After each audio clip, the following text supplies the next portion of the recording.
Olá, está começando o programa É Isso Aí, eu sou o Luiz Rodrigo. Hoje nós trouxemos um advogado tributarista.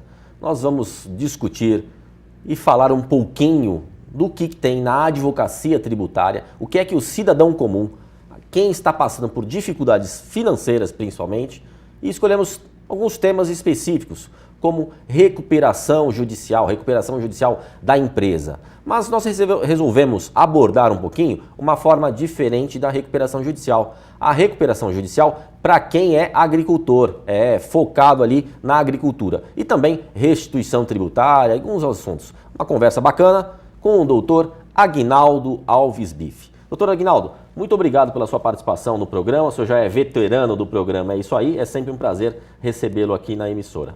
Prazer é todo meu. Muito obrigado pelo convite. Vamos tentar abordar esses temas aí e esclarecer um pouquinho para os nossos telespectadores. Legal. Doutor Aguinaldo, a gente já é um instituto já antigo, né, de certa forma antigo, mas que nesse momento de crise, nesse momento econômico que nós estamos passando, a recuperação judicial tem sido uma saída para as empresas que estão com dificuldade financeira de pagar os credores, dela ingressar via judicial e aí ganhar um fôlego para tentar administrar um pouco essa dívida, esse caldo sujo aí, esse resquício pesado que pesa para a empresa. Como é que funciona isso para o pessoal ter uma noção e como é que se aplica isso na agricultura? Perfeito. A situação é assim, a recuperação judicial de empresas e falências é uma lei específica, que é de 2005, é a Lei 11.101 de 2005, e essa lei, na verdade, vem se aprimorando. Então, o judiciário interpretando, os aplicadores do direito, né, se aprimorando mais, se especializando na aplicação dessa lei, e ela é, na verdade, um instituto muito interessante, porque aqui no Brasil a gente precisa mudar algumas culturas. Uma das situações é que as pessoas aqui no Brasil, elas têm muito receio, às vezes, de investir, de fazer os seus negócios crescerem, de se tornarem empreendedores, com receio de não dar certo e acabarem quebrando e perdendo as suas economias e complicando a sua vida. E, na verdade, se nós não tivermos a coragem de investir, se nós não tivermos a condição de desenvolver os próprios negócios, a gente nunca vai sair dessa situação de um país em dificuldade.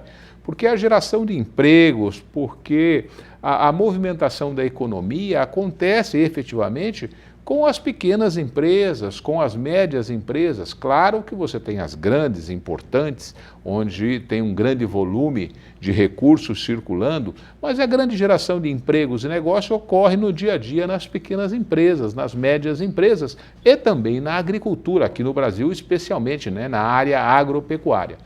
Esta lei, então, de recuperação judicial, ela vem e traz uma inovação. Antigamente, nós tínhamos aqui no país o Instituto da Concordata. Você tinha a concordata e a falência, né? A empresa, dois institutos distintos dentro de uma mesma área de insolvência, mas dois institutos distintos. A concordata de antigamente, ela visava tão somente dar um fôlego para a empresa que estava em dificuldade financeira, para que ela tivesse um pequeno fôlego e tentasse sair daquela sua dificuldade e voltasse à normalidade. A grande maioria das empresas que pediam concordata não conseguiam sair e acabavam falindo.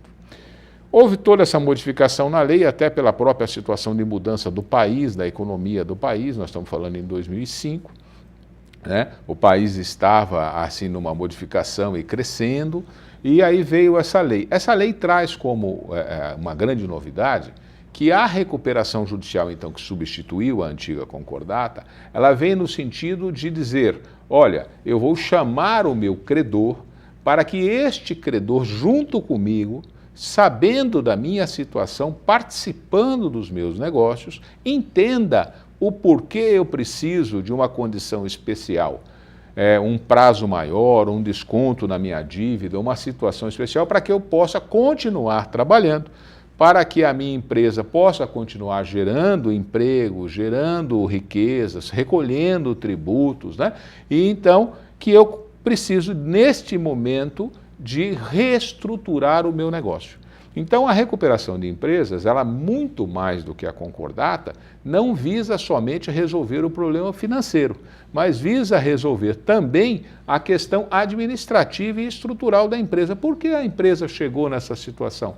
Por que ela precisou desse apoio? Então, guardadas aí algumas condições, algumas proporções, se faz um plano de recuperação que é discutido com os credores, eles participam, tem a assembleia, votam, discutem e concedem. E as recuperações judiciais, elas têm situações bem interessantes. Existem situações de recuperações judiciais que, por exemplo, dão um abatimento de 50% na dívida, dão prazos de 8, 10 anos para pagar aquela dívida. Mas isso depende do credor aceitar? Sim, ou depende. Não? Ou por arbitramento do juiz? Aí é a grande diferença, né? Antigamente a lei determinava que eram 2 anos para pagar, hoje não. Hoje depende da negociação entre o devedor e os seus credores. Se faz aí uma reunião desses credores, se explica o porquê dessa situação, se apresenta os números da empresa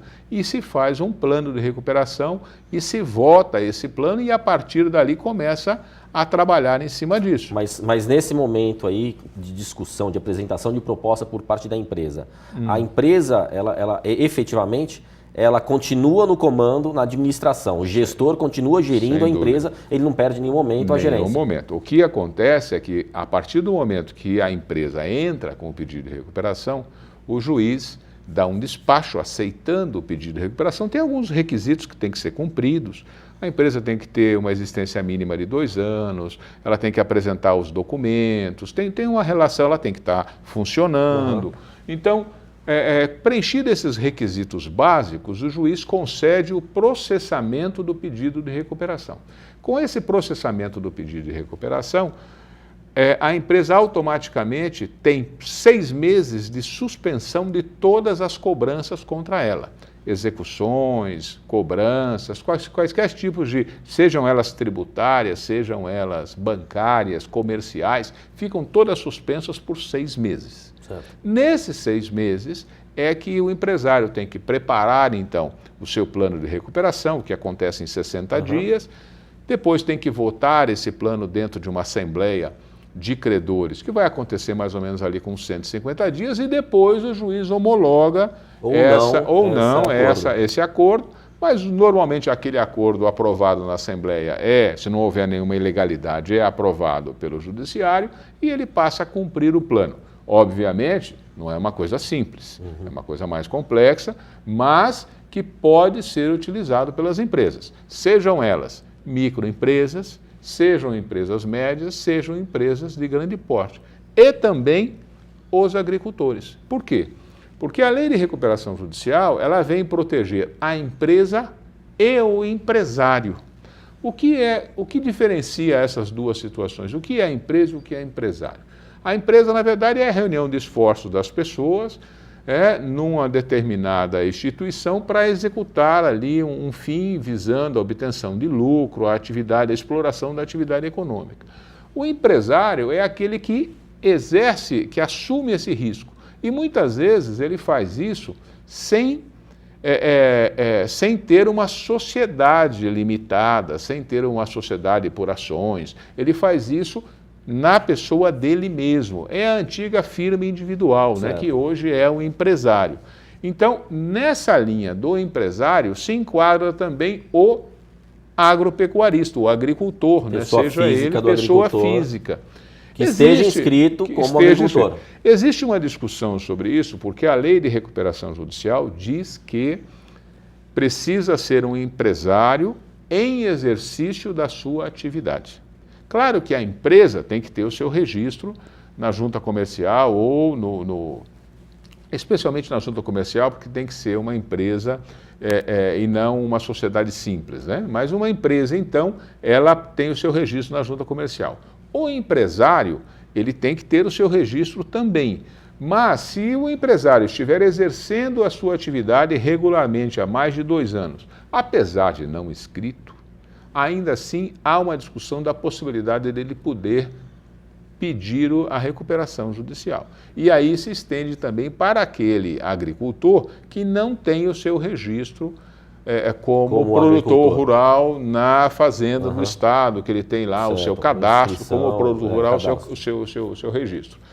É melhor que tenha, né? Mas o que acontece não é impedimento. Ainda mais no trato do dia a dia da atividade rural, onde você tem alguns condomínios, né? Porque você tem situações de um produtor rural que trabalha ele como líder daquela família. Então é o CPF dele, é a inscrição dele, mas junto tem o irmão, tem o filho, tem o tio, que trabalha todo mundo junto. Então, na verdade, se for pedir uma recuperação judicial e existirem dívidas que envolvam esses outros, também poderia fazer o pedido para beneficiá-los. E, obviamente, os maiores credores e principais credores, assim, normalmente, de qualquer recuperação judicial são os bancos, né? Seja para as empresas, seja para os produtores rurais, né? Normalmente o grande credor é o banco. Então, uma coisa importantíssima para a gente dizer é o seguinte: aqui no Brasil, mais uma vez, a gente precisa mudar essa cultura, né? Porque quando a gente fala em recuperação judicial aqui no Brasil, quando se fala de lei de falências, as pessoas se assustam, né? Como se isso fosse a morte daquele empreendedor. Nunca mais ele vai se recuperar. Não é isso. Nós precisamos mudar. A própria lei veio para isso, está mudando essa situação. Existem condições da empresa se recuperar e continuar a sua atividade, né? Para dar um exemplo, assim, é fácil de entender. Nos Estados Unidos, onde todo esse regime de insolvência é muito sério e ele existe mesmo para salvar as empresas e empresários que têm condições de continuar a atividade e tirar do mercado aqueles que não têm efetivamente, porque é uma coisa importante também, mas as pessoas lá nos Estados Unidos, elas montam negócios, às vezes dão certo, às vezes não dá, quebram, ok? Passam pela insolvência, levantam de novo, montam outro negócio e continuam a vida. O presidente Trump agora, que é tão polêmico aí, na candidatura dele, ele tinha orgulho de dizer que ele já tinha quebrado 4 vezes. Ele usava isso como marketing, marketing pessoal. Ele falava, olha, acredita em mim, eu já quebrei 4 vezes e me reergui. Então, aqui no Brasil, a gente precisa mudar um pouquinho isso. Porque a lei de recuperação judicial e falências, ela é um benefício para os empresários, para os produtores rurais, para os empresários. Então, se alguém precisar usar esse benefício legal, que não deixe para fazer isso na hora que estiver lá no limite, onde não tiver mais condições de se recuperar. Tem que ter um planejamento. Tem que ter um planejamento, tem que enxergar o momento de poder pedir essa ajuda. Então, nós temos que fazer um breve intervalo. Nós voltamos em 1 minutinho. Enquanto isso, tem a mensagem do Dr. Luiz Fernando Mócova e um comercialzinho. E aí, Luiz Rodrigo, tudo bem? Vou falar aqui sobre a nova lei de terceirização. O que essa lei trouxe de novidade para o trabalhador e para as empresas? Basicamente, a questão do desenvolvimento da atividade meio e atividade fim. Anteriormente, na lei anterior, como que funcionava? As empresas poderiam contratar empregados para desenvolver a atividade meio. Agora, a nova lei permite a contratação de empregados para desenvolvimento da atividade fim. Um exemplo rápido, um hospital poderia contratar terceirizado um faxineiro, mas não poderia contratar terceirizado um médico ou enfermeiro. Agora se pode contratar também o médico e enfermeiro de forma terceirizada. Essa é a principal novidade, Luiz Rodrigo. Vamos ver o que vai acontecer no decorrer do tempo para ver se ela vai dar certo ou não. Esperemos que sim. Um abraço, Luiz. Tudo de bom.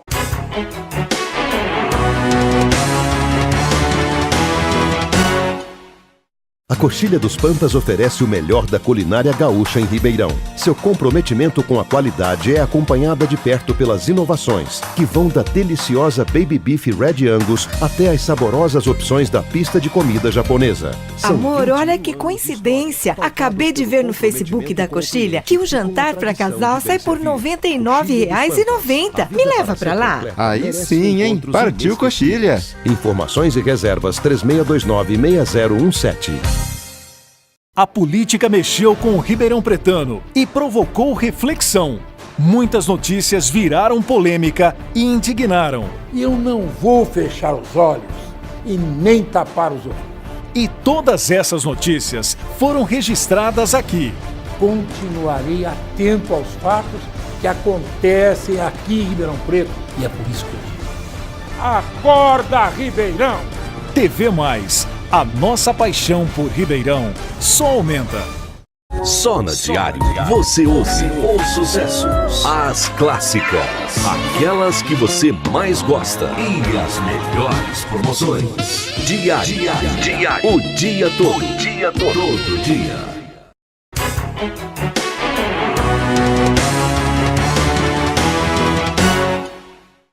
Olá, estamos de volta com o programa É Isso Aí, eu sou o Luiz Rodrigo. No bloco anterior, nós estávamos falando sobre recuperação judicial na agricultura, de uma forma geral. Conversando com o doutor Aguinaldo Alves Bife, um advogado muito famoso aqui na nossa região, advogado tributarista, excelente pessoa e um excelente profissional. Doutor Aguinaldo, no bloco anterior, a gente estava falando um pouquinho da recuperação judicial, o senhor deu alguns exemplos bacanas, mas especificamente, eu gostaria de voltar nesse assunto. A administração, nesse momento da recuperação judicial, a pessoa perde a administração da empresa? Como é que funciona isso? Não perde.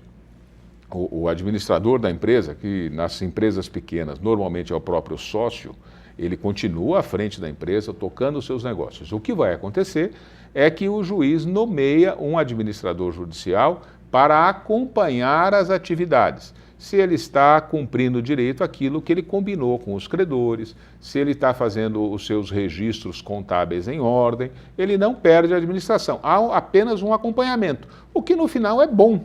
Porque ele tendo que dar algumas satisfações para essa pessoa, obriga a se organizar, que é um dos objetivos, para que ele não volte a cometer falhas que ele cometeu antes. Só perde a administração judicial se houver ilegalidade, desvio de finalidade, desvio de valores, aí corre-se o risco de perder, descumprimento do plano, de perder a administração. Fora disso, não. Na verdade, há um acompanhamento que, inclusive, auxilia na recuperação da própria empresa. Ok. Estamos falando em recuperação judicial da empresa, do empresário. Agora, recuperação de crédito, restituição tributária, tem alguma coisa aí que a gente dá uma pincelada? Bem, só para a gente aproveitar o gancho, na recuperação judicial, as dívidas tributárias não entram, elas ficam fora. Então não entra. Não entra. Não dá para sonhar que já está devendo lá 1 milhão, né? Como se fossem as empresas aí, famosas devedoras INSS, ISS, não dá para entrar nessa. Não entra. Na recuperação judicial, as dívidas tributárias não se sujeitam a esses planos de desconto, parcelamento, não, elas ficam fora. Mas existem parcelamentos para isso. A própria empresa em recuperação tem um parcelamento especial que ele pode fazer. E o governo agora mesmo soltou um parcelamento federal, soltou um parcelamento que as empresas têm benefícios, têm descontos e podem aderir. Mas o importante é a gente saber, essas empresas, existem valores que elas podem recuperar? Claro que sim. Existem valores de recuperação de tributos quando a empresa paga algo indevidamente, quando ela paga a maior. E acontece, porque ontem mesmo, salvo engano, saiu no Valor Econômico uma matéria dizendo da quantidade de normas tributárias que nós temos no país. Em 20 anos, nós temos mais de 19 mil normas. É uma coisa, leis para municipal, estadual, federal.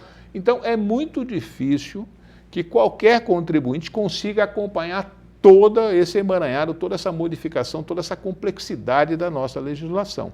Então, acontece sim, às vezes, de as empresas pagarem tributos a mais do que devem pagar. E, infelizmente, o que o nosso governo não deveria agir assim, mas, infelizmente, quando as empresas pagam a mais, ele não reclama. Ele não reclama e sabe que pagou a mais, porque ele tem um controle interno. Cada um dos contribuintes tem uma conta fiscal dentro da Receita Federal, dentro da Fazenda do Estado, e eles sabem quando há o pagamento a maior, mas eles não avisam. Agora, quando se paga a menor, sim, aí cobra com multa, com juros, com correção. Então, essa é uma política, né, que não deveria acontecer no país, mas é a nossa realidade. Então, a empresa deve sim, de tempos em tempos, fazer um levantamento, contratar um profissional da área especializado para fazer um levantamento e ver se tem tributos a recolher, por ter pago a mais. E nem culpar o seu contador, porque a complexidade é muito grande. O contador muitas vezes não consegue, por mais eficiente que ele seja, acompanhar tudo isso.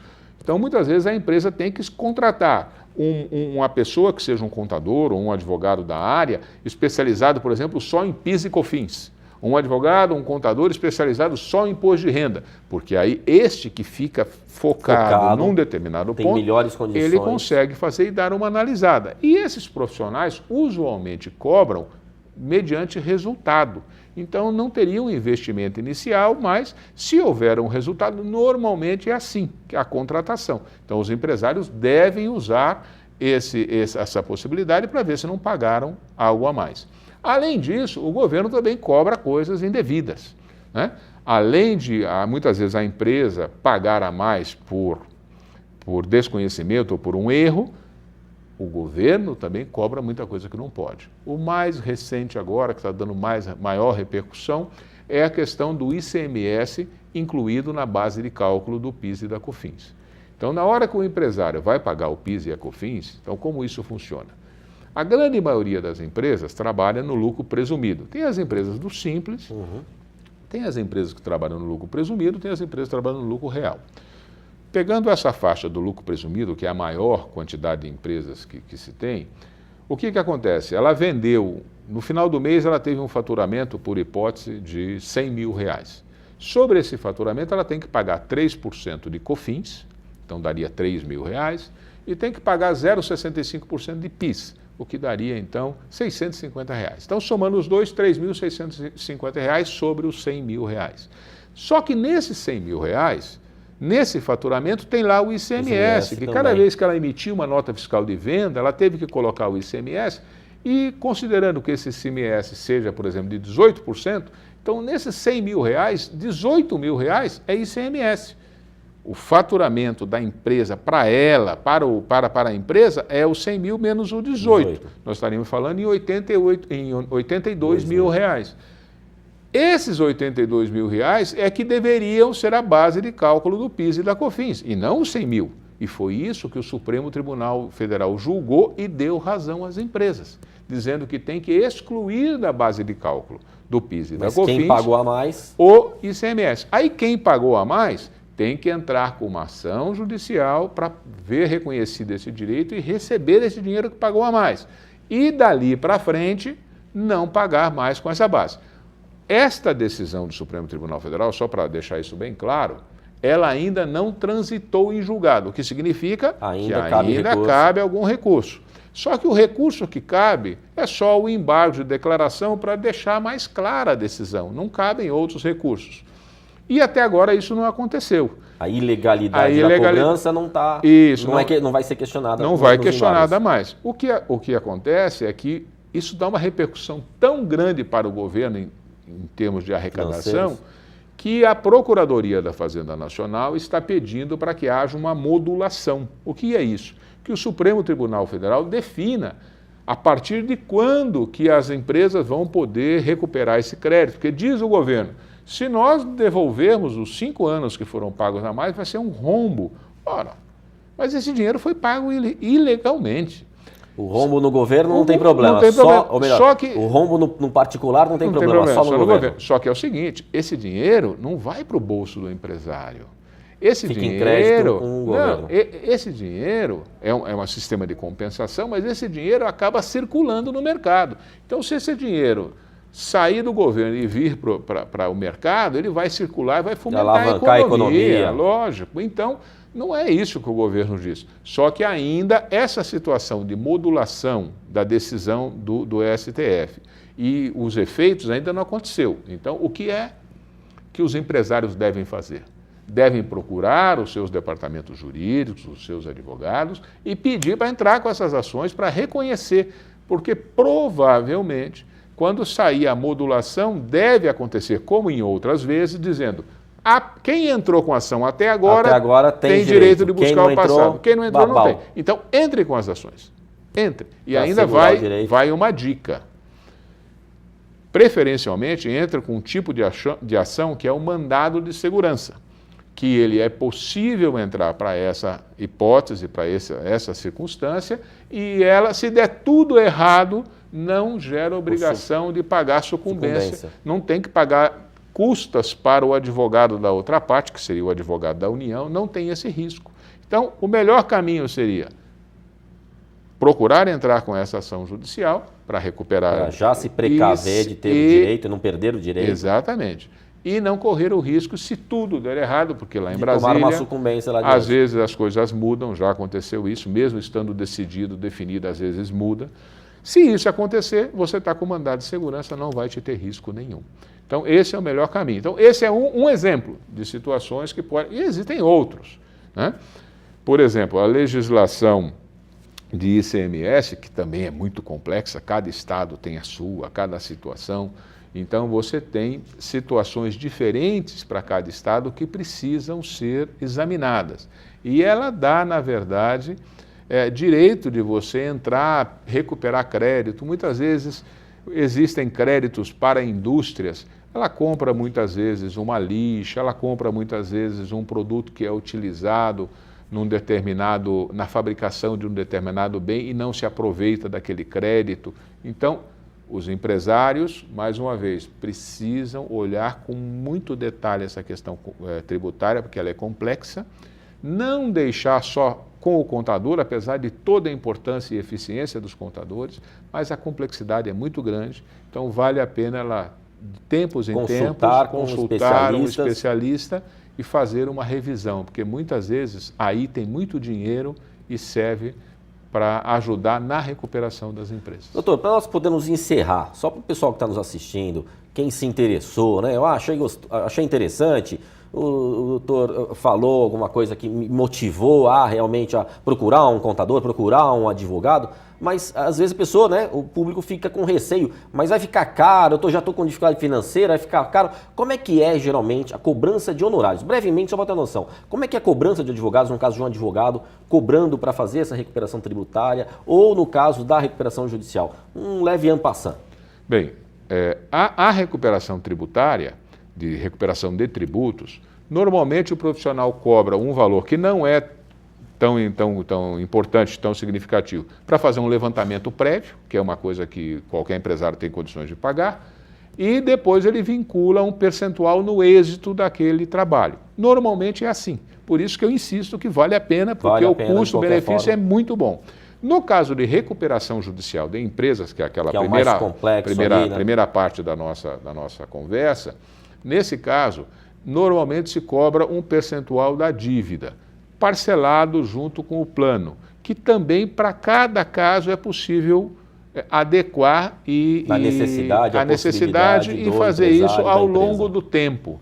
Então é possível sim, todo mundo tem esse direito e não são os honorários que seriam um impedimento, não, de forma alguma. Tudo é negociado, né? Tudo é negociado e bem ponderado. Ok. Pessoal, nós vamos ficando por aqui, o tempo é curto. Se você quiser participar do programa, acompanhar a matéria, tem o site programaeissoaí.com.br ou no Facebook, Programa É Isso Aí.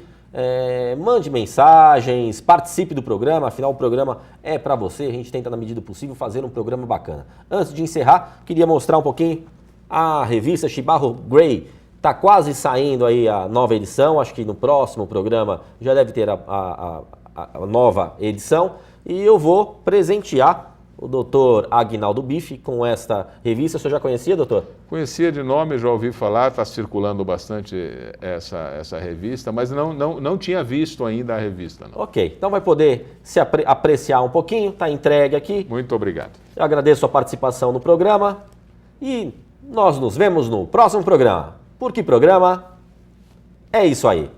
Até lá, pessoal.